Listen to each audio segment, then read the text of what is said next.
शिवसेनेचा दसरा मेळावा हा मेळावा विचार देणारा मेळावा. आलेला प्रत्येक शिवसैनिक या शिवतीर्थावरून विचार घेऊन जातो.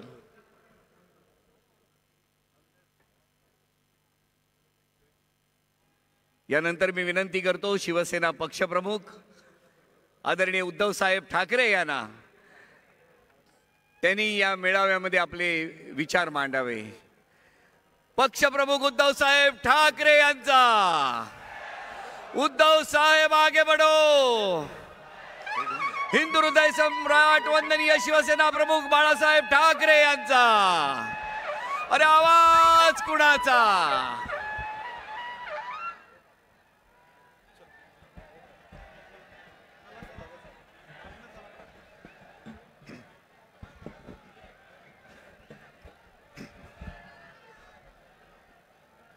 जमलेल्या माझ्या तमाम हिंदू बांधवांनो, भगिनींनो आणि मातांनो,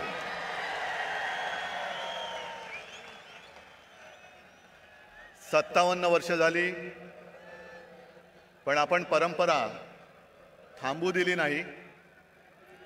मोडता घालण्याचा प्रयत्न किती झाला तरी त्यांना मोडीत काढून आपली परंपरा आपण चालू ठेवली आहे आणि पुढची अनेक वर्ष ही अशीच चालू ठेवणार आहोत.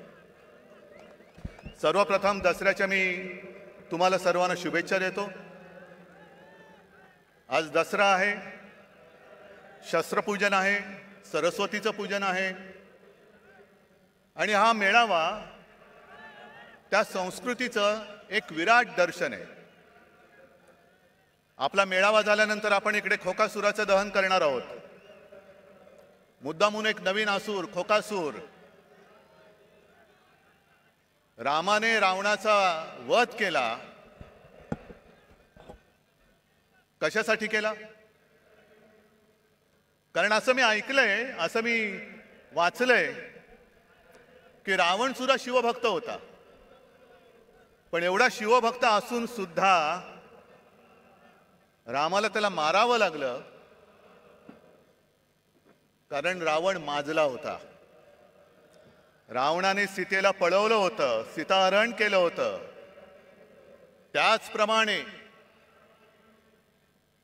आज सुद्धा आपली शिवसेना पळवण्याचा प्रयत्न होतोय आणि एक खबरदारी घेतली आहे. आपण नाही, त्यांनी. कारण प्रभू श्री रामचंद्राने धनुष्यबाणाने रावणाचा वध केला होता. भानगड नको म्हणून तो धनुष्यबाण सुद्धा चोरलेला आहे. चोरा, पण एक लक्षात घ्या की ज्याप्रमाणे हनुमानाने रावणाची सोन्याची लंका दहन केली होती, तशीच तुमची खोक्याची लंका दहन करणाऱ्या धगधगत्या मशाली आज सुद्धा माझ्यासोबत आहेत. आणि तुमची खोक्याची लंका आहे. मी जास्त गद्दारांवरती बोलणार नाहीये कारण त्यांच्यावरती मला बोलण्याची आता गरजच नाही. तुम्ही सगळेजण बोलतायत, माझ्या आधीचे सगळे बोललेत. आणि सध्या क्रिकेटचा मोसम आहे, वर्ल्ड कप सुरू आहे. क्रिकेट पण चालू असतं आणि मध्ये मध्ये जाहिराती पण असतात. आणि काही जाहिराती तर आपल्याला बघून बघून पाठ होतात. त्यातलीच एक जाहिरात आहे, ते 3 हिरो सगळे, अजय देवगण, अक्षय कुमार आणि शाहरुख, ते तिघही येतात, 2-2 बोटं दाखवतात. आमच्याकडे सुद्धा 3 जण बसलेले आहेत. ते सुद्धा 2-2 सांगतात की अरे आमच्याकडे सुद्धा 2-2 हाफ आहेत. आणि ते कमला पसंतवाले आहेत, हे कमळा पसंतवाले आहेत. पसंत आपली आपली. त्यांना कमला पसंत आहे, यांना कमळा पसंत आहे. तुम्ही घ्या आणि तुमचं काय ते बघा. आमच्या नादाला लागू नका. आज महाराष्ट्रामध्ये आणि देशात खूप प्रश्न आहेत. मी भाषणाच्या सुरुवातीला आवर्जून जरांगे पाटलांना धन्यवाद देतोय.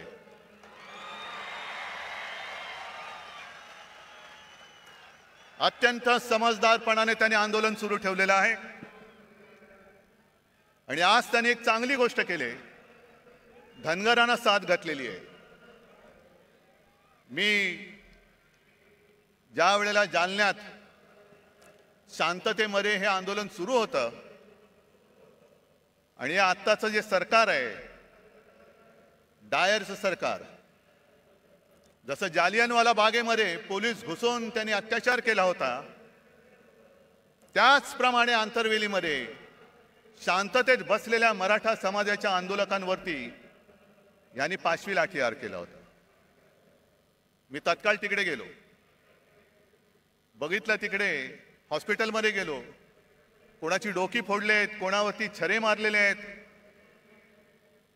पण काही काही घटना अशा घडतात की हृदयामध्ये त्या कायम घर ठीक करून राहतात. ज्या वेळेला आम्ही संभाजीनगर पासून निघालो आणि त्या ठिकाणावरती जात होतो, मध्ये जरा आम्ही थांबलो, एका घरामध्ये गेलो. घर कसलं तुम्हाला गावचं माहिती आहे, ग्रामीण भागातनं बरेच तुम्ही लोक आलेले आहात. तिन्ही सांजेची वेळ होती, मिणमिणत्या दिवा होता. मी जरा तिकडे बाथरूमला जायचं म्हणून गेलो. बाहेर आल्यानंतर त्या घरातली माऊली आणि तिची मुलगी हातामध्ये पंचारती घेऊन उभ्या होत्या. आणि मी त्यांना नमस्कार करून सांगितलं की ताई, आज ओवाळू नका, कारण फार भयानक घटना इकडे घडले. मग ताईंनी मला विचारलं, मी राखी बांधू शकते का? हृदयस्पर्शी प्रसंग होता. आणि ती माऊली मला राखी बांधत असताना तिच्या डोळ्यात पाणी आलं. म्हटलं, ताई काय झालं? ते म्हणलं, मला सुद्धा खूप मारलं बघ म्हणे, गुरावानी मारलं, हात दुखतोय माझा. म्हटलं, काय औषधोपचार केले का? ते नाही म्हणे, मी कशी बशी निसटले, पण माझी सून आणि माझा मुलगा हॉस्पिटलमध्ये. मग नंतर त्यांना सुद्धा मी भेटायला गेलो आणि त्या ताईंचा फोटो आला होता ना, तो पोलिसांची भांड्यात, तो एक निळ्या रंगाची साडी नेसली होती. माझ्यासमोर त्या ताई बेडवरती होत्या, तोंड एवढं सुजलेलं, नाक फुटलं होतं.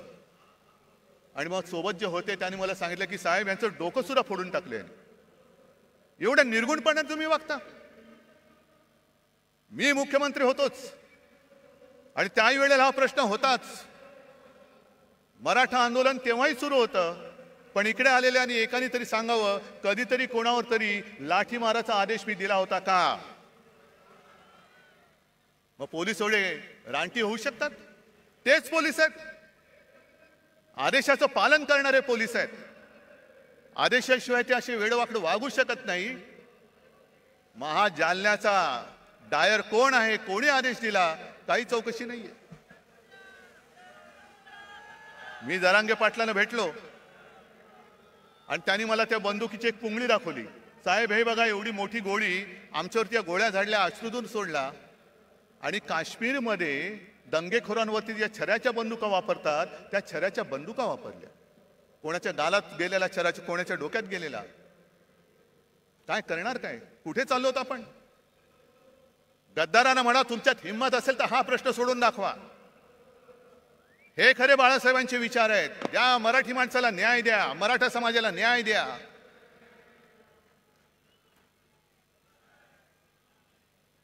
पण आज जर न्याय मिळवायचा असेल तर जेव्हा मी त्या आंदोलनकर्त्यांना भेटायला गेलो होतो तेव्हा जे बोललो तेच आज बोलतोय. हा विषय सोडवायचा असेल तर तो इथे सुटणारा नाहीये, हा लोकसभेमध्ये सोडवावा लागेल. आणि आम्हाला असं वाटलं होतं, नवे आमचा आग्रह होता की ऐन गणपतीच्या दिवसांमध्ये जे खास अधिवेशन घेतलं गेलं होतं, त्या अधिवेशनामध्ये संसदेला तो अधिकार आहे, न्यायालयाचा निर्णय फिरवण्याचा अधिकार आहे. ज्याप्रमाणे दिल्लीचा निर्णय, संपूर्ण बदल्यांचे अधिकार, कोर्टाने दिलेला निर्णय यांनी पाशवी बहुमताच्या जोरावरती जसा वळवला होता, तसाच सगळ्यांना न्याय देणारा निर्णय तुम्ही संसदेत घ्या. घ्या, मराठा समाजाला घ्या, धनगरांना घ्या, ओबीसीना घ्या, किती जाती असतील, किती वंचित असतील. कारण जे शिवसेना प्रमुखांचं वाक्य होतं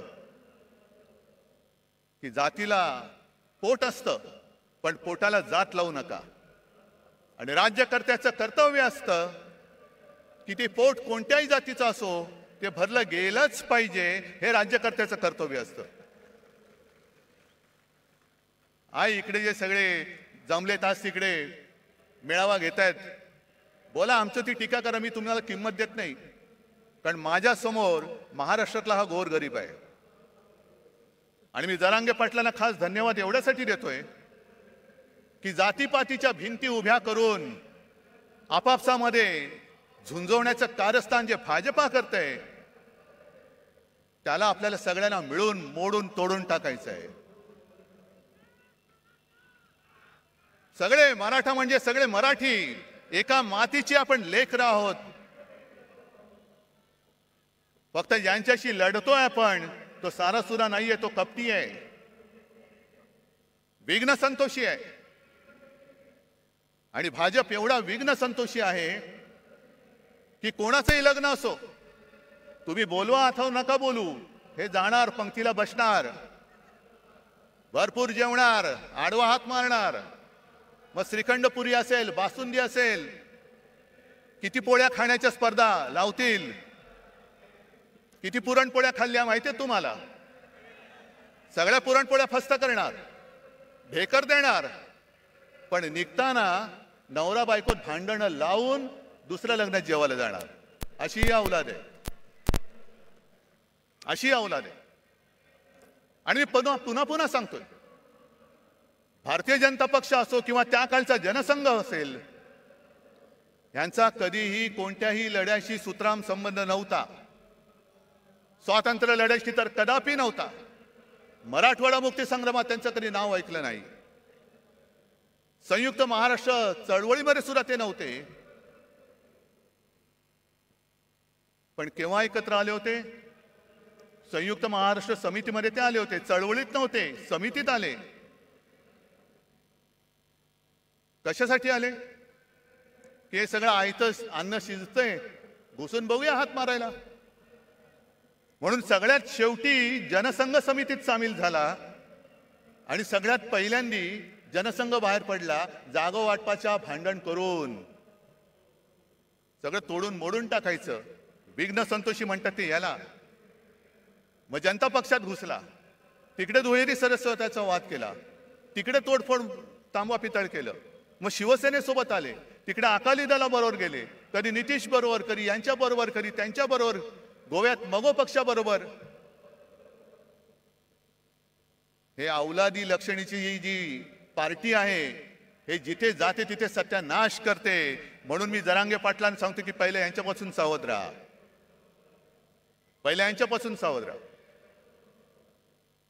आज सुद्धा त्यांनी जे काही केलंय, हा भगवा इकडे डौलाने फडकतोय, मानाने फडकतोय, पण त्या भगव्यामध्ये दुही, तो जो आला होता ना पानिपतचा अब्दाली, त्यांनी हेच केलं होतं. दुहीची बीज पेरायची, भांडणं लावायची, आणि त्या भांडणामध्ये जे खरे प्रश्न आहेत, मग ती बेकारी असेल, महागाई असेल, आणखीन काही असेल, त्याच्याकडे कोणाचं लक्ष जाता कामा नये. तुमच्या चुली पेटवण्यापेक्षा तुमची घरदारं आम्ही पेटवतो आणि पुन्हा तुमचे रक्षण करते म्हणून तुमच्या पेटत्या घरांच्या होळीवर आम्ही आमची पोळी भाजतो.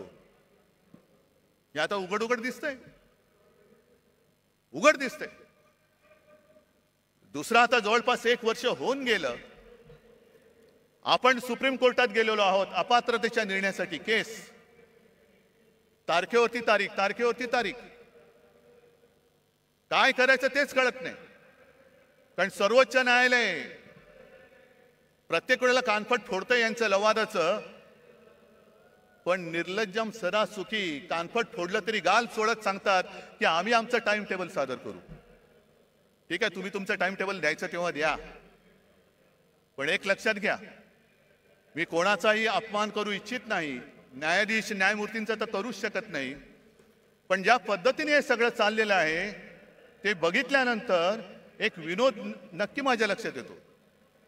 आणि तो विनोद म्हणजे असा आहे की एकदा भरल्या कोर्टात न्यायमूर्ती बसलेले असतात आणि केस चालू असतात. कोणाला तारीख दे, कोणाचा निर्णय दे, कोणाचं हिअरिंग घे, आणि मग त्या सोबत कोण असतो त्याला विचारतात, चल पुढची केस कोणती आहे? मग तो सांगतो, साहेब एका 20 वर्षाच्या मुलीची छेड काढलेल्याची ही केस आहे. आता मुलीची छेड काढले म्हटल्यानंतर कोणी चिडणार? बोलवा त्याला, आणा समोर. आणि त्या आरोपीच्या पिंजऱ्यात एक आजोबा काठी टेकत टेकत टेकत येतात. ते न्यायाधीशांचं डोकं आणखीन फिरतं. तुला तुम्हाला लाज नाही वाटत? आजोबा झालात, काठी टेकत चालता आणि 20 वर्षाच्या मुलीची छेड काढता, शरम नाही वाटत? त्या आजोबा शांतपणाने न्यायाधीशाकडे बघतात आणि सांगतात, न्यायाधीश महाराज, जेव्हा ही घटना घडली तेव्हा मी सुद्धा 20च वर्षाचा होतो. काय कळलं? म्हणजे 20 वर्षाच्या असताना ती घटना घडली, आता ते आजोबा झाले, जिची छेड काढली होती ती सुद्धा आजी झाली, पण केस चालू आहे. केस चालू आहे, केस नाही थांबणार. तारीख पे तारीख, तारीख पे तारीख. आता माझं स्पष्ट म्हणणं असं आहे, ठीक आहे, तुम्ही आम्ही केलेल्या अपात्रतेचा निर्णय जेव्हा लावायचा तेव्हा लावा, 20 वर्षानंतर लावा, 50 वर्षानंतर लावा,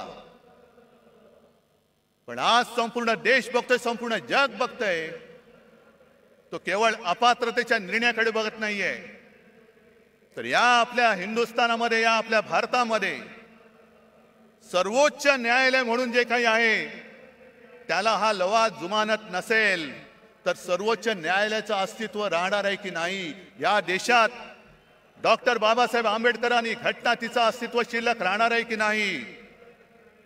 आणि सगळ्यात महत्वाचं म्हणजे अनेक क्रांतिकारकांनी आणि अनेक योद्ध्यांनी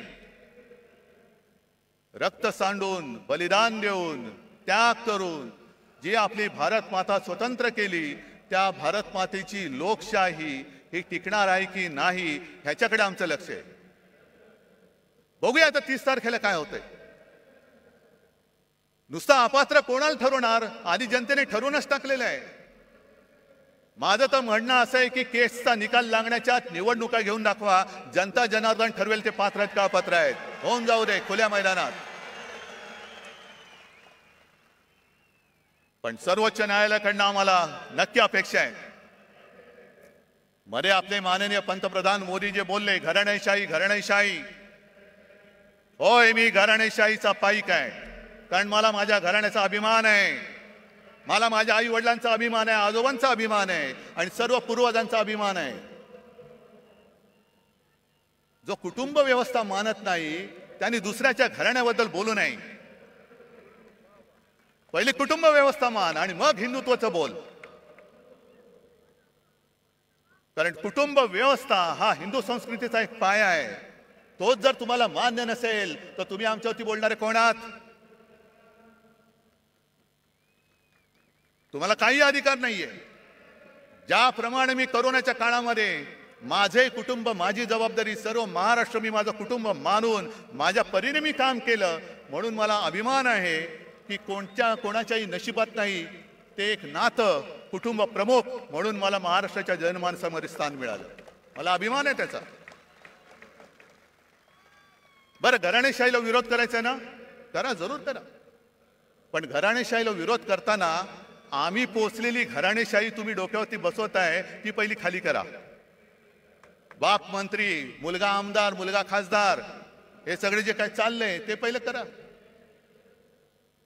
असं काही नाही की सगळीच घराणी काही चांगली असतात, सगळीच घराणी काही वाईट असतात. घराण्याची सुद्धा एक परंपरा असते, घराण्याचे संस्कार असतात. कोण कोणत्या घराण्यातल्या त्याच्याप्रमाणे त्याची ओळख ठरते. ज्याप्रमाणे जर तुम्ही घराणेशाही बघायला गेला, डॉक्टरचा मुलगा डॉक्टर होतो, आम्ही सुद्धा घराणेशाही, घराण्याची परंपरा जपणारे आहोत. त्याचप्रमाणे आणखीन एक घराणेशाही नाही पण घराण्याची परंपरा मी आवर्जून सांगेन, ती म्हणजे आपले सर्वोच्च न्यायालयाचे सरन्यायाधीश चंद्रचूड साहेब. स्वतःच्या कर्तृत्वाने बसलेत, पण त्यांचे वडील सुद्धा सरन्यायाधीश होते आणि कडक होते, कणखर होते. शेवटी इतिहासामध्ये आपली नोंद काय होणार आहे हे प्रत्येकाने खबरदारी घ्यायची. कोणासमोरही न झुकणारा म्हणून माझी नोंद व्हायला पाहिजे की सत्ताधाऱ्यांचे बूट चाटणारा, हे प्रत्येकाने ठरवायचंय. मग जशी घराणेशाहीची परंपरा आहे तशीच काही नावं अशी आहेत ज्यांच्या घराण्याचा आतापताच माहिती नाहीये पण तरी सत्ताधीश झाले. फरक बघाय तुम्ही. हिटलरचे वडील माहिती आहेत कोणाला?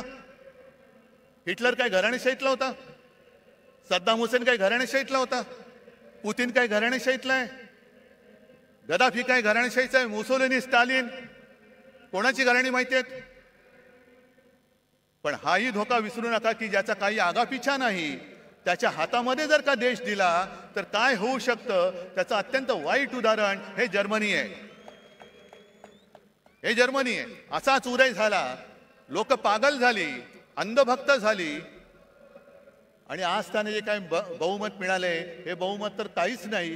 जवळपास 95, 97, 98% त्यावेळेला हिटलरला बहुमत मिळालं होतं विकासाच्याच नावावर. काय केलं त्यांनी? आज जाऊन जर का विचारलं तर जर्मन लोकांना लाज वाटते की त्यांच्या देशामध्ये हिटलर होऊन गेला म्हणून. मग तुम्ही ठरवायचंय की ज्याच्या घराण्याचा आगापिछा माहिती असा निवडायचा की कोणाचा कशाला पत्ता नाही, आज दिसतोय उद्या गायब. तुमचं मरण तुम्ही पत्करा, मी माझी वाट लावून काम केलं, मला आनंद झाला तुमची वाट लागली, आता मी झोळी लावून चाललो, तुम्ही बसा रिकामी कटोरी घेऊन. आणि हे जर का टाळायचं असेल तर आज माझं ठाम मत आहे, एक काळ जरूर होता की कदाचित याच व्यासपीठावरून हिंदू हृदय सम्राट बोलले होते की देशाला एका मजबूत सरकारची गरज आहे.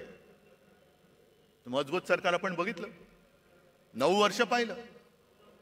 म्हणजे मला आज सुद्धा आठवत आहे की 14 साली ज्या वेळेला प्रणवदा राष्ट्रपती होते तेव्हा आम्ही सगळे, आता वेळगळच, आम्ही गेलो होतो सगळे पक्ष मिळून आणि आम्ही सांगितलं की आमचा नेता नरेंद्र मोदी.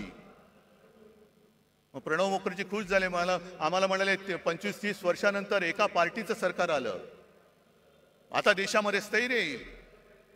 काय आले तुम्ही सांगा? आले स्थैर्य? काय तुमचे प्रश्न सुटलेत? आणि म्हणून मला आज असं वाटतं की सरकार तर बदललं पाहिजेच, पण आता जे सरकार आणायचं आहे हे सरकार मजबूत जरी असलं तरी एका पक्षाचं बहुमत असलेलं पाशवी सरकार नको, अजिबात नको. जेव्हा खुर्ची थोडीशी डगमगीत असते तेव्हा देश मजबूत होतो. नरसिंहरावांनी चांगलं काम केलं, मनमोहन सिंगांनी केलं, अटलजींनी सुद्धा केलं. सगळ्यांना सोबत घेऊन चालणारं सरकार पाहिजे, मिलीजुली सरकार आज पाहिजे आपल्याला. पण यांचं जे सगळं चाललंय, मी मागेच बोललो होतो की हिंदुत्वाचा बुरखा फाटल्यानंतर आतमधला यांचा बिभत्स किळसवाणा चेहरा, भेसूर चेहरा आता आम्हाला दिसायला लागलेला आहे. जे काय एक स्वप्न दाखवलं होतं 2014 साली, आणि त्यांचीच भाषणं आहेत. पेट्रोल का दाम ऊपर गया की नीचे, गैस का दाम ऊपर गया कि नीचे, डॉलर ऊपर गया, रुपया ऊपर गया कि नीचे. मग काढा, सगळ्या गोष्टी काढा. जे मी तुम्हाला सांगितलेलं आहे होऊन जाऊ दे चर्चा म्हणून, गावागावात जाऊन ह्या सगळ्या गोष्टी समजावून सांगा, समजावून सांगा. पण आज सगळं काही त्यांनी गुंडाळून ठेवलेलं आहे. माझ्या आधीचे सगळे वक्त्यांनी एक एक समाचार घेतलेलाच आहे. मी संजय राऊतांचं भाषण ऐकत होतो, भ्रष्टाचारावरती कडाडून बोलले. संजय काळजी करू नका, उद्या आपलं सरकार येणार आहे, नक्की आणणार म्हणजे आणणारच. आणि आज जे दमदाट्या करतायत त्यांना सुद्धा सांगून ठेवतोय की तुम्ही आमच्या लोकांना जो त्रास देताय तो त्रास बंद नाही झाला तर सरकार आणल्यानंतर तुम्हाला सुद्धा आम्ही उलटे टांगल्याशिवाय राहणार नाही, उलटे टांगू तुम्हाला. मी सर्व शासकीय अधिकाऱ्यांना पण सांगतोय, जो एक फतवा माझ्या पाहण्यात आला, आयकर अधिकाऱ्यांना आता फतवा गेलेला आहे की सरकारच्या प्रचाराची रथयात्रा काढा. का हो, तुम्ही सगळे घेताय ना, सगळे भाडोत्री माणसं गोळा करताय. त्या भाडोत्री माणसामध्ये कोणी मर्द नाही, स्पष्ट आहे. कारण मर्द कधी विकला जात नाही, मर्द कधी विकत घेता येऊ शकत नाही. आणि मर्दपणा तर रक्तामध्ये असावा लागतो. लाचारी असणारे कधी मर्द होऊ शकत नाही. आणि भारतीय जनता पक्षाची आजची हालत जी अशी झालेली आहे, मग त्याचं वर्णन मध्ये ते एक सगळ्यांना असं पेव फुटलं होतं, हनुमान चालिसा, कुठेही हनुमान चालिसा. जा ना मणिपूरमध्ये जा आणि हनुमान चालिसा बोला, आहे हिम्मत. पण हनुमान चालिसा जसा तुम्ही बोलता तशी आपल्या हिंदू संस्कृतीत आणखीनही काही स्तोत्र आहेत. व्यंकटेश स्तोत्र माहिती आहे तुम्हाला? त्याच्यामध्ये स्पष्ट शब्दात लिहिले, गावीचे होते लेंडे ओहळ. म्हणजे काय? गावातलं गटार. गंगेसी मिळता गंगाजळ. मग ते गटार जर का गंगेला मिळालं तर त्याचं सुद्धा गंगाजल होतं आणि तीर्थ म्हणून हे प्राशन करतात. काक विष्ठेचे झाले पिंपळ. म्हणजे कावळ्याने खाऊन त्याची जी काय विष्ठा असते त्याच्या बियेतनं होतं झालं पिंपळ. त्याची निंद्य कोण म्हणे? आता पिंपळ झालाय त्याला निंद्य कसं म्हणायचं? भले असेल तो कावळ्याच्या विष्ठेतून झालेला. तसा भाजप झालाय आता. सगळे गावीचे सगळे लेंडे ओळ एकत्र येतात. या या या या या या सगळ्या कावळ्यांच्या विष्ठा एकत्र करतायत आणि पिंपळ करतायत. बसा मुंजासारखे त्याच्यावरती बसून. ही तुमची हालत झाली. हे तुमचं हिंदुत्व. आज मला संताप काय येतो जेव्हा मला लोक सांगतात की साहेब जनतेमध्ये तुमच्याबद्दल प्रेम आहे, तुमच्याबद्दल सहानुभूती आहे. माझ्यासाठी नका, महाराष्ट्रासाठी ठेवा. महाराष्ट्रासाठी ठेवा, आपल्या मराठी मातीसाठी ठेवा. पण त्यावेळेला शिवछत्रपतींनी स्वराज्यासाठी सुरत लुटली होती. हे इथून सुरतेला पळणारे लाचार महाराष्ट्राचं हित सांभाळू शकतायत? सरकार बदलल्यानंतर पहिलं काय केलं यांनी? पहिलं घाईनी मेट्रोची आरेची जागा मेट्रोला दिली. बुलेट ट्रेनची जागा जी मी अडवून ठेवली होती आणि जिकडे करोना सेंटर उभं केलं होतं ते पहिलं बुलेट ट्रेनच्या घशात घातलं. मला सांगा, एवढे सगळे तुम्ही जमलेला आहात, किती जणांना बुलेट ट्रेनचा उपयोग होणार आहे? मला सांगा. होणार आहे? तुम्हाला होणार आहे? कोणाला होणार आहे? मग बुलेट ट्रेन कशाला? मग मला कोणीतरी सांगितलं की अहो साहेब, यावेळेला मुंबईतून सुरतेला पळताना किती त्रास झाला. तो कैलास पाटील तर सुदैवाने मधनं उठून आला म्हणून. पण इथल्या गद्दारांना पटकन गुजरातला पळता यावं म्हणून बुलेट ट्रेनची व्यवस्था करतायत. गद्दारांना पळवण्यासाठी. अरे महाराजांनी सुरत लुटली होती. हो लुटली होती, स्वराज्यासाठी लुटली होती. पण तिचा सूड म्हणून तुम्ही आज मुंबई लुटता आहात, महाराष्ट्राचं खच्चीकरण करता आहात. संपूर्णपणे महाराष्ट्र बकाल करायचा, मुंबई बकाल करून टाकायची. मुंबईच्या ठेवीवरती डल्ला मारायचा आणि मुंबईला भिकेला लावून दिल्लीच्या दारामध्ये उभी करायची. हा त्यांचा डाव आहे. त्याच्या विरुद्ध लढण्यासाठी मला तुमची सोबत पाहिजे. मला ते मोडून काढायचंय. बरं, आता मुंबई तर तोडूच शकत नाहीत. कारण मागे शिवसेना प्रमुखांनी सांगितलं आणि तेच मी आज परत सांगतोय, जो कोणी मुंबईला महाराष्ट्रापासून तोडू बघेल त्याच्या शरीराचे तुकडे केल्याशिवाय आम्ही राहणार नाही. कोणी असलं तरी त्याचे तुकडे तुकडे करून टाकू. मग काय करायचं? मुंबई तोडता येत नाही. कारण मुंबई तोडण्याचा प्रयत्न झाला तर महाराष्ट्र तुमचं सरकार जाळून टाकेल. होय, जाळून टाकेल. मग दुसऱ्या मार्गाने मुंबईला कैयात घ्यायची, मुंबईची स्वायत्तता मारायची. मुंबईचा विकास जी मुंबई महापालिका करते ते आता नीती आयोगाच्या माध्यमातून करायचं. कशासाठी? काय करते नीती आयोग? बरं, महापालिकेमध्ये आजपर्यंत असं कधीही झालं नव्हतं. एक तर पालकमंत्री केला, तो सुद्धा बिल्डर. माहिती आहे ना कोण? आणि पालकमंत्र्याचं कार्यालय म्हणजे एका बिल्डरचं कार्यालय हे त्यांनी मुंबई महापालिकेमध्ये थाटलं. हे मुंबई गिळण्याचा हा प्रकार नाहीये. आज तिकडे नगरसेवक नाहीयेत, प्रशासकीय राजवट सुरू आहे. कोण कोणाचे मित्र कसा कारभार करतात आणि किती पैसे खातायत याचा आपण मोर्चाकडून जाब विचारला होता, उत्तर द्यायला तोंड नाहीये. बेधडक भ्रष्टाचार सुरू आहे.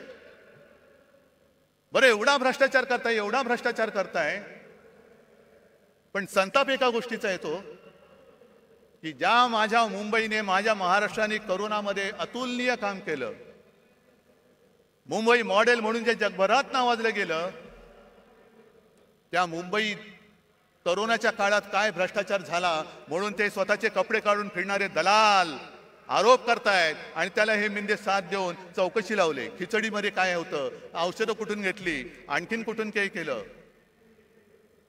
अरे दरिद्री लोकांनो, मुंबई सारखी सोन्याची राजधानी, हे आपल्या देशाची आर्थिक राजधानी, तिचं महत्व तुम्हाला मारताय तुम्ही आणि बूट चाटे डोळ्या देखत ते होऊ देतात. मुंबई माझ्या देशाची, भारत मातेची आर्थिक राजधानी होती का आहे हे आता समजत नाही. कारण सगळे चांगले केंद्र, सगळे उद्योगधंदे हे गुजरातमध्ये नेले, मुंबईच्या बाहेर नेले, महाराष्ट्राच्या बाहेर नेले, काही दिल्लीला नेले. फिल्म सिटी आता उत्तर प्रदेशमध्ये नेतात, जरूर न्या. पण जे मुंबईच्या हक्काचं आहे ते ओरबाडून तुम्ही नेत असाल तर तुम्हाला याच मुंबईत गाडून टाकल्याशिवाय राहणार नाही आम्ही. आणि कसला घोटाळा, कोरोना काळाच्या घोटाळ्याचं जर चौकशी करायची असेल तर मुंबईची जरूर करा, सगळ्या महापालिकांची करा, ठाणेची करा, पुणेची, पिंपरी चिंचवड, नागपूरची सुद्धा करा. जे नागपूर आमच्या उपमुख्यमंत्र्यांनी बुडवून दाखवलं त्याची चौकशी करा. आणि मी तर म्हणतो हिम्मत असेल तर पीएम केअर फंडापासून संपूर्ण काश्मीर कन्याकुमारी पर्यंत सर्व राज्यांची चौकशी करा, होऊन जाऊ दे. कशी मुंबईने आरोग्य व्यवस्था उभारली, महाराष्ट्राने आरोग्य व्यवस्था उभारली, आणि कसं तुम्ही त्या गंगेमध्ये प्रेत सोडत होतात, कशी गुजरातमध्ये सार्वजनिक चिता पेटल्या होत्या. आणि त्याच बरोबरीने केंद्र सरकारने भाजप शासित राज्यांमध्ये किती औषधे दिली, किती ऑक्सिजन दिला, किती व्हेंटिलेटर्स दिले. आणि विरोधी पक्षांकडे असलेल्या सरकारकडे अधिकृत नाही अनधिकृत टेबलाखालनं किती दिले त्याचाही घोटाळ्याची तपास करा. पण आम्ही मुंबई वाचवली, आम्ही महाराष्ट्र वाचवला, त्याचं कौतुक नाहीये. पण मुंबईला बदनाम करून टाकायचं जे षडयंत्र म्हणतो ते हेच, की मुंबईला संपवून टाकायला, मुंबईला बकाल करून टाकायची, मुंबई म्हणजे भ्रष्टाचार खाणारे हेच. आणि आमच्या अंगावरती येत आहे. अरे शेण तुम्ही खाताय, आमचं तोंड कशाला हुंगाला येत आहे? पहिले स्वतःच्या तोंडाचा वास घ्या हिंमत असेल तर. एक सुद्धा कोणी मायेचा पूत पीएम केअर फंडाचा घोटाळा बाहेर काढा, त्याचा घोटाळा म्हणण्यापेक्षा त्याचा हिशोब घ्या ना. एकट्या टाटाने मला असं वाटतं 1,500 कोटीचा चेक त्या पीएम केअर फंडाला दिला होता. इथले सुद्धा जे भाजपचे लोक होते त्यांनी सुद्धा मुख्यमंत्री निधीला पैसे नव्हते दिले, पंतप्रधान निधीला पैसे दिले होते. हा एवढा तुम्ही भेदभाव करून सुद्धा तुम्ही त्याचा तो पैसा, हा जनतेचा पैसा, त्याचा हिशोब जनतेला द्यायला नको. आणि आज संपूर्णपणे जो कारभार सुरू आहे, आरोग्य यंत्रणेचे कसे काय 3-13 वाजलेत बघा. मला या बोंबलणाऱ्याने एकच सांगायचंय की तुमचे नेते दिल्लीतनं संपूर्ण देशाला रिकाम्या थाळ्या बडवायला सांगत होते आणि गो करून बोंबलायला लावत होते ना. त्यावेळेला आमच्या सरकारने गोरगरिबांना 5 रुपयात रिकामी नाही भरलेली थाळी शिवभोजन म्हणून दिली. याला म्हणतात सरकार. हे आमचं हिंदुत्व आहे. हा आमच्या आणि तुमच्या हिंदुत्वातला फरक आहे. तुम्ही रिकाम्या थाळ्या बडवणारं तुमचं हिंदुत्व आहे आणि गोरगरिबाला पोट भरून जेवण देणारं आमचं शिवभोजन हे आमचं हिंदुत्व आहे. ज्या वेळेला तुम्ही रस्त्यावरती उतरला होता आणि तुमचे ते महामहिम काळी टोपी मला पत्र दिलं होतं, पत्रमध्ये छान लिहिलं होतं. माझ्याकडे काही लोक आली होती आणि त्या लोकांनी मंदिरं उघडण्यासाठी विनंती केली. मला कळत नाही तुम्हाला असे ईश्वरी काही संकेत येतात का की तुम्ही मंदिरं बंद ठेवलेत. किती विक्षिप्त बिंडूक माणसं असतात. आपल्याला बरेचदा कळत नाही टोपी खाली दडलंय काय. पण जेव्हा तुम्ही मंदिरं उघडायला सांगत होता तेव्हा आम्ही गावागावात खेड्यापाड्यात आरोग्य मंदिरं उघडत होतो. हे आमचं हिंदुत्व आहे. तुम्ही सगळं उघडा उघडा सांगत होता तेव्हा आम्ही आरोग्य यंत्रणा वाढवली, रुग्णशय्या वाढवल्या होत्या, टेस्टिंगच्या केंद्र वाढवली होती. जी जेमतेम 2-3 केंद्र महाराष्ट्रात होती ती आपण 600च्या वरती केली होती. हे आमचं हिंदुत्व आहे. जर कोणी आपल्या समोर तळमळत असेल तर त्याला वाचवणं, त्याची जात पात विचारत नाही बसलो आम्ही. कोणी असेल, होय मालेगावमध्ये मुसलमान सुद्धा आले होते, त्यांना सुद्धा आम्ही वाचवलं. धारावीमध्ये आम्ही धारावी वाचवली. हे आमचं हिंदुत्व आहे. पण मुंबईचा जो धोका आहे, मी मगाशी तुम्हाला सांगत होतो तो, की आता धारावी सुद्धा गिळायला निघालेत. इथे आली असतील काही धारावीची लोक. धारावीचा विषय मी स्वतंत्रपणे धारावीत येऊन घेणार आहे. पण आता याच्या घशामध्ये धारावी त्यांनी घातले. तो कोण यांचा मित्र तुम्हाला माहिती आहे? कोण? मला माहित नाही, मी अडाणी आहे बाबा, मला काही कळत नाही. तुम्हाला काय कळतंय? आणि सहज जर का अभ्यास केला तर माझे तर डोळे पांढरे झाले. जवळपास 150 कोटी स्क्वेअर फुटाचा FSI तिकडे मिळणार आहे. म्हणजे सगळी, आणि तो FSI दक्षिण मुंबईत तो वापरू शकणार. म्हणजे मुंबईची ओळख काय राहणार? कोण येणार, कोण राहणार? आणि हा विकास केवळ तुमच्या मित्राचे खिसे भरायला आम्ही होऊ देणार नाही. धारावीचा विकास झालाच पाहिजे. तिथे जो झोपडीमध्ये राहतो, ज्याला आम्ही वाचवलेलं आहे, त्याला प्रत्येकाला हक्काचं घर मिळालंच पाहिजे. पण त्या हक्काबरोबर घराबरोबरच प्रत्येक घरामध्ये जे उद्योगधंदे आहेत, अगदी मायक्रो स्केल, लघु उद्योग, सूक्ष्म उद्योग, काही कुंभारवाडे आहेत, त्यांना सुद्धा तिकडे जागा मिळाली पाहिजे. ती सुद्धा सोयी त्यांना मिळाली पाहिजे. आणि सगळ्यात महत्वाचं म्हणजे धारावीच्या एका परिसरामध्ये तुम्ही घरं जरूर बांधा. पण आज देखील माझा गिरणी कामगार घराविना फिरतोय, वणवण फिरतोय. त्या गिरणी कामगारांच्या मुलांना धारावीत घरं द्या. वांद्रा वसाहतीमध्ये सरकारी कर्मचाऱ्यांना घरं तिथल्या तिथे मिळावीत असा निर्णय आमच्या सरकारने घेतला. हे द्यायला तयार नाही आहेत. वांद्रा वसाहतीत तिथल्या कर्मचाऱ्यांना घरं मिळालीच पाहिजेत. पण त्याच्या नंतरचे जे कर्मचारी आहेत त्यांना सुद्धा धारावीत घरं द्या. पोलिसांची घरं कमी पडत असतील तर पोलिसांना सुद्धा धारावीत घरं द्या. कारण आम्हाला हिंदुत्व जपायचं आहे, पण त्याच बरोबरीने मुंबईवरचा मराठी ठसा सुद्धा आम्हाला अधिक गडद करायचा आहे.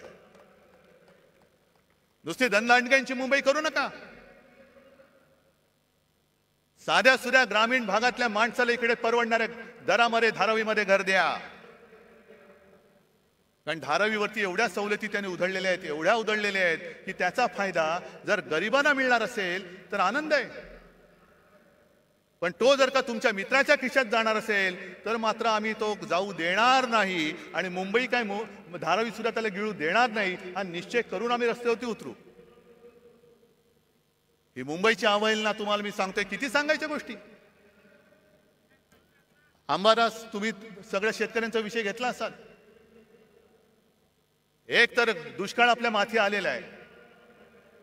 माझ्या माहितीप्रमाणे आता जो खरीप झाला त्याचं 22% उत्पादन कमी झालेलं आहे. पाऊस पुरेसा नाही, धरणामध्ये पाणी साठा बरोबर नाहीये. पुढच्या मोसमापर्यंत पिण्याचं पाणी कसं पुरवायचं? कारण आज गावागावांमध्ये टँकर सुरू झालेत की नाही तुमच्यापैकी कोणाच्या गावात? आज टँकर सुरू झालेत. उद्या काय होणार आहे सांगता येत नाही.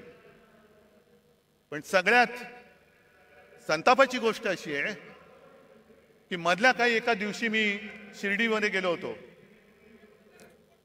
दुष्काळी पाहणी करायला. आता टीव्हीवरती तुम्ही बघितलं असाल, मला कोण म्हणेल हा काय वेडा आहे का रे, भिजतोय आणि दुष्काळाची पाहणी करतोय. पण वस्तुस्थिती अशी होती की त्या दिवशी मी पावसामध्ये भिजलो होतो, पण माझ्या समोरची पिकं ही करपून गेली होती. म्हणजे त्या पाण्याचा चिखल होण्याखेरीज काही उपयोग नव्हता. म्हणजे शेतकऱ्याची ती पेरणी वाया गेलीच. कर्ज डोक्यावरती चढलं. पण कर्ज डोक्यावर चढण्यापूर्वी त्यांनी सरकारने जी एक योजना काढली, प्रधानमंत्री पीक विमा योजना. आता थोडं तुम्ही शहरातले असला तरी सांगायला पाहिजे की या पीक विम्यामध्ये 3 हिस्से असतात. एक केंद्र सरकार देतं, दुसरं राज्य सरकार देतं आणि तिसरा शेतकरी देतो. या सरकारने एक चांगली गोष्ट केली की शेतकऱ्याचा हिस्सा स्वतः भरला आणि 1 रुपयात शेतकऱ्याला विमा देण्याची घोषणा केली. चांगली गोष्ट केली. त्याचा परिणाम काय झाला?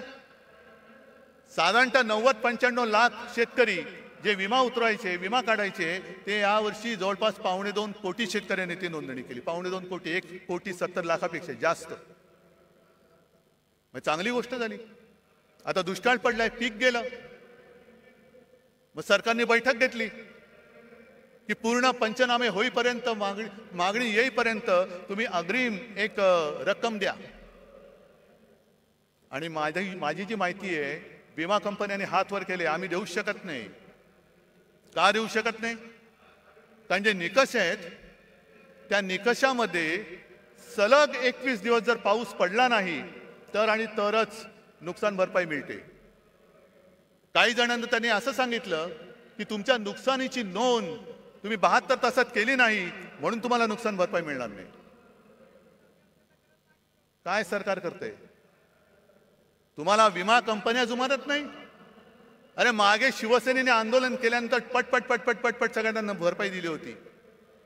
आज तुम्हाला सगळ्यांना मी होय आदेश देतोय, शेतकऱ्याच्या बरोबरीने त्याच्या मदतीसाठी उभे राहा. जा विमा कंपन्या कोणाच्या आहेत त्या बघा, त्या सुद्धा यांच्या मित्रांच्या असतील. कुठे कुठे त्या विमा कंपन्यांमध्ये जा. मारझोड नाही करायची, पण आळीपाळीने घेराव घालून बसा. आणि अधिकाऱ्याला जागचा हलू देऊ नका. त्याला सलग पावसाचा खंड काय असतो ना, तो जागेवरती बसून दाखवा की तुझा पाऊस तुंबल्यावरती काय होतं. शेतकरी वाऱ्यावरती पडलाय. आरक्षणासाठी समाज रस्त्यावरती आलेले आहेत आणि हे म्हणे बाळासाहेबांचे विचार घेऊन पुढे चाललेले आहेत. बाळासाहेबांचे विचार काय होते? मरे आम्ही एक विरोधी पक्षाची आघाडी केली, तिचं नाव इंडिया ठेवलं. त्याच्यावरती मोदी लगेच त्यांनी तुलना केली की इंडियन मुजाहिद्दीन आहेत. किती दुर्दैव आहे. देशाला असा विचार करणारा पंतप्रधान मिळू शकतो? जे देशप्रेमी आम्ही देश वाचवण्यासाठी एकत्र आलो, तर आमची तुलना तुम्ही इंडियन मुजाहिद्दीन बरोबर केली. पण जे शिवसेना प्रमुख सांगत होते की जोपर्यंत हे पाकडे माझ्या देशात घुसखोरी करायचं थांबवत नाही तोपर्यंत मी माझ्या भूमीवरती हिंदुस्थान पाकिस्तान क्रिकेट होऊ देणार नाही. आज त्या अहमदाबादमध्ये नरेंद्र मोदी स्टेडियममध्ये त्यांचं स्वागत काय झालं? गरबा काय खेळला, फुलं काय टाकली, सगळा आनंदी आनंद, शेव फाफडा बिपडा असा वाटला की पाकिस्तानच्या खेळाडूंना वाटलं एक क्षणभर की आम्ही भारतात नाही, आम्ही भाजपात आलो की काय, आम्ही भाजपात आलो की काय. काय हे? बरं, आमच्यावरती टीका करताना इंडिया म्हणून जरूर करा. आम्ही तुमच्यावरती करतो, तुम्ही आमच्यावरती करा. पण तुम्ही आमची तुलना देशद्रोह्यांशी करणार असाल आणि स्वतः देशांच्या शत्रूंबरोबर क्रिकेट खेळणार असाल तर आमच्यापेक्षा जास्त देशद्रोही तुम्ही आहात. आज सुद्धा तो कुलभूषण जाधव तुरुंगामध्ये पाकिस्तानच्या तुरुंगात चढतोय. कोणाला आठवण आहे? 4 दिवसापूर्वी सीमेवरती पाकिस्तानच्या सैन्याने गोळीबार केला, शस्त्रसंधी मोडली आणि 2 जवान आपले घायाळ झाले. खेळा, क्रिकेट खेळा. तिकडे अग्निवीर सीमेवरती गेला, वाऱ्यावरती सोडला. आज मराठा आंदोलनामध्ये आत्महत्या होत आहेत, वाऱ्यावरती सोडतायत. मला आज सगळ्यांना एक आवाहन करायचंय, शेतकऱ्यांना करायचंय, मराठ्यांना करायचंय, ओबीसीना करायचंय, धनगरांना करायचंय, सगळे जे या त्यांच्या न्याय हक्कापासून वंचित आहे त्यांना मी हात जोडून नम्र विनंती करतो की बाबांनो, आत्महत्या करू नका. कारण उद्या तर आपला हा लढा आपल्याला लढावाच लागेल, जिंकावाच लागेल. आरक्षण नक्की मिळेल, पण तेव्हा जर का तुम्ही नसला तर तुमच्या कुटुंबाचं रक्षण कोण करणार हा विचार करा. आणि तुमचा सोन्यासारखा जीव यांच्या नादान सरकारपायी असा देऊ नका. आणि हा सगळा भोंगळ कारभार बघितल्यानंतर कुठे औषधं नाहीत, औषधी खरेदी नाही, काही नाही. सरकारी रुग्णालयात रुग्ण मरतायत. आता कोणतरी बोललं खेकडे धरणं फोडतायत. आणि एक खेकडे राज्याचे आरोग्यमंत्री हे काय करणार? म्हणजे मध्ये मी जी काय बातमी वाचली, आता टेंडर शिवाय औषध खरेदी करणार आणि तुम्ही आमच्या औषध खरेदीची चौकशी करणार. वा, म्हणजे हे खेकडा मंत्री असे आहेत की हाफकिन नावाची संस्था हे त्यांना माहिती नाहीये. कोण आहे तो हाफकिन? बोलून घ्या त्याला. कशाला? काय दलाली खायचे? म्हणजे असे सगळे नादान आणि ओंगळ अनागोंदी कारभार बघितल्यानंतर मला या गद्दारांचं काही कोड कौतुक नाहीये. ते त्यांच्या कर्माने जाणार आहेत. कपाळावरती आयुष्यभर पुढच्या सगळ्या पिढ्यांमध्ये गद्दार म्हणून एक शिक्का कायमचा लागलेला आहे. तो किती घासू म्हटलं, कोणताही साबण लावा, तो पुसला जाणार नाहीये. आणि म्हणून तुम्हाला सगळ्यांना एकच विनंती करतो, कारण आपण छत्रपती शिवाजी महाराजांची मावळे झालो तरी खूप झालं. पण एका गोष्टीमध्ये आपण नशीबवान आहोत की तो मोगली वरवंटा तोडून मोडून टाकणारं ते शिवतेज आपल्या महाराष्ट्राच्या मातीमध्ये जन्माला आलं. त्या मातीत आपला जन्म झालेला आहे, हे लक्षात ठेवा. त्याचा भुसा तुम्ही पाडा, पण छत्रपतींच्या भगव्याशी गद्दारी करणारा महाराष्ट्रामध्ये शिल्लक ठेवायचा नाही. आणि आमचं हिंदुत्व हे राष्ट्रीयत्व आहे. आमचं हिंदुत्व हे राष्ट्रीयत्व आहे. जो कोणी या देशासाठी मरायला तयार आहे, देश वाचवायला तयार आहे, तो जातीपाती धर्माने कोणी असला तरी तो आमचा आहे, आमचा हिंदू आहे. आणि कोणीही असो, जो जातपात धर्माने कोणी असला आणि देशाच्या मुळावर आलेला असला, अधिक तुरुलकर असला तरी देखील तो देशद्रोही आहे. तो देशद्रोही आहे. मला अजूनही कळलेलं नाही आहे. जरा थांबा ना. आहे, थांब. मला अजूनही कळलेलं नाही त्या कुरुलकर बद्दल संघाची भूमिका काय आणि भारतीय जनता पक्षाची भूमिका काय. जर त्यांनी आपली गुपितं पाकिस्तानला दिली असतील तर तो मराठी असो, हिंदू असो, कोणी असला तरी त्याला फासावरती, जर गुन्हा सिद्ध झाला तर फासावर दिलं गेलं पाहिजे. कारण आमच्यासाठी, मी परत सांगतो, आमचं हिंदुत्व हे राष्ट्रीयत्व आहे. आमचं हिंदुत्व परत सांगतो, शेंडी जानवेशी आणि घंटेशी जोडलेलं नाही, ते या देशाच्या मातीशी जोडलेलं आहे. म्हणजे देश वाचला तर महाराष्ट्र वाचेल, आणि महाराष्ट्र वाचला तर देश वाचेल. आणि महाराष्ट्र वाचवणारे सगळे जवान सैनिक माझ्यासोबत बसलेले आहेत. सेनापती बापट जे बोलले होते त्याचा अर्थ आता कळतोय. माहितीये ना, त्यातली एक ओळ महत्वाची आहे. ज्या 4 ओळी आहेत, महाराष्ट्र मेला तरी राष्ट्र मेले. म्हणजे महाराष्ट्र खतम झाला तर राष्ट्र खतम. मराठा विना राष्ट्र गाडा न चाले. मराठा म्हणजे महाराष्ट्रातले सगळे मराठी, त्यांच्या विना राष्ट्राचा गाडा चालू शकत नाही. खरा वीर वैरी पराधीनतेचा, हे यांच्यासारखे बुटचाटे नाहीत वीर. जो पराधीन होण्याला विरोध करतो, गुलामी स्वीकारत नाही, तो खरा वीर. खरा वीर वैरी पराधीनतेचा, महाराष्ट्र आधार या भारताचा. आज संपूर्ण भारत आपल्याकडे बघतोय. अरे त्यावेळेला सुद्धा असाच अंधकार पसरला होता. घरदारं फुटत होती, देवांचे राख रांगोळ्या होत होत्या. आणि तेव्हा ही एक मशाल छत्रपती शिवाजी महाराजांची भगवा घेऊन संपूर्ण त्यांनी त्या मोगलांना टक्कर दिलेली. वाघ नख जरूर आणा, पण त्या नखाच्या मागे वाघ नसेल आणि मुनगट्टीवर असतील तर त्या वाघ नखाला काय अर्थ नाहीये. त्यावेळेला सुद्धा त्या वाघ नखाच्या मागे छत्रपती शिवाजी महाराज नावाचा वाघ होता, म्हणून त्यांनी दगाबाज अफजल खानाचा कोथळा बाहेर काढला होता. ती कोथळा काढण्याची हिंमत जर नसेल आणि आमच्या भावनेची खेळ करणार असाल तर निवडणुकीमध्ये तुमचा राजकीय कोथळा आम्ही बाहेर काढल्याशिवाय राहणार नाही. आम्ही काढू बाहेर. भावनांशी खेळ करू नका. जर खरोखर पुराव्यानिशी ती छत्रपती शिवाजी महाराजांनी अफजल खानाला मारताना वापरलेली वाघनखं असतील तर ती भाड्याने नका आणू. इतर लोकांसारखी म्हणजे काय,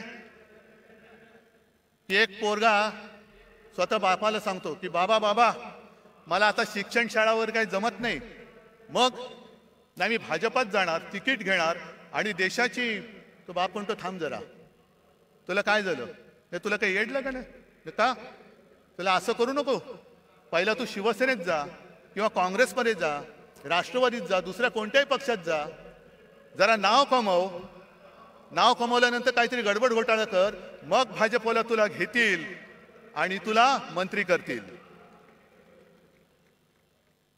मग तुला मंत्री करतील. हे मला भारतीय जनता पक्षाच्या लोकांना सुद्धा सांगायचंय की घराणेशाहीमध्ये तुमची सुद्धा घराणी भाजप आणि संघ वाढवण्यामध्ये खच्ची झालेली आहेत. आज जर का तुमच्या घराण्याच्या त्यागाला काही किंमत मिळणार नसेल आणि नुसतं उपऱ्यांच्या सतरंज्या काढण्याचं घालण्याचं काम तुम्हाला करायचं असेल तर हाच भाजप हाच संघ तुम्हाला तरी अपेक्षित होता का? नुसतं सतरंज्या घालताय. आणि म्हणून हा भावनेशी खेळ आता बस झाला. आपल्याला आता महाराष्ट्र संपूर्ण हिंदुत्वाबरोबर मराठी माणसाची एकजूट, जे शिवसेना प्रमुखांचं पहिलं वाक्य होतं 96 कोळी 92 कोळी, मराठा मराठेतर 96 कोळी 92 कोळी, स्पृश्य अस्पृश्य कोळी आगरी, हे सगळे भेदाभेद गाडून मराठी माणसाची भक्कम एकजूट बांधा. त्या एकजुटीच्या हातामध्ये शिवरायाचा आणि हिंदुत्वाचा पवित्र भगवा आपल्याला घट्ट धरायचा आहे. आणि म्हणून परत एकदा एकच सांगतो की आता या गद्दारांकडे दुर्लक्ष करा. आज सुद्धा अनेक जणांना फोन येत आहेत आणि परत सांगतो, ज्याला इमान विकायचं असेल सरळ इमान विकून मोकळे व्हा. जा तिकडे. माझ्याकडे एवढे वाघ बसले असताना मला नादान आणि भ्याडांची गरज नाहीये. आणि सरकारला मी आव्हान देतो, सुप्रीम कोर्टाचा निकाल लागेल तेव्हा लागेल, पण जर तुमच्यामध्ये हिंमत असेल तर मुंबई महापालिकेसह लोकसभा आणि विधानसभा सुद्धा घेऊन दाखवा. आमची तयारी आहे. जाऊन द्या. आम्ही जनतेच्या कोर्टात येतो. जो जनता निकाल देईल तो आम्हाला मान्य आहे, तो आम्हाला मान्य आहे. पण याची खात्री तुम्हाला आहे की जर का जनतेच्या कोर्टात गेलो तर इकडे तारीख पे तारीख नाही, एक गाव दोन तुकडे एका फटक्यात घरी पाठवतील लोक तुम्हाला. आणि त्याला घाबरलेत म्हणून यांनी युनिव्हर्सिटीच्या निवडणुका सुद्धा पुढे ढकलून टाकल्या. असं हे सगळं घाबरट सरकार फक्त महाराष्ट्राची आणि देशाची वाट लावते. ती वाट आणखीन लागू नये म्हणून जिथे जिथे आपल्याला शक्य होईल तिथे तिथे यांचा पाडाव आपल्याला करावाच लागेल. करणार? जरा तुमच्या हाताच्या मशाली दाखवणार? हे हात नाहीत, या मशाली आहेत. आणि या मशाली केवळ ह्या नादान महाराष्ट्र सरकारचंच नाही तर हुकुमशाही आणणाऱ्या दिल्ली सरकारचं सुद्धा तख्त जाळून भस्म केल्याशिवाय राहणार नाही. हा एक आत्मविश्वास बाळगून आपली रजा घेतो. जय हिंद, जय महाराष्ट्र.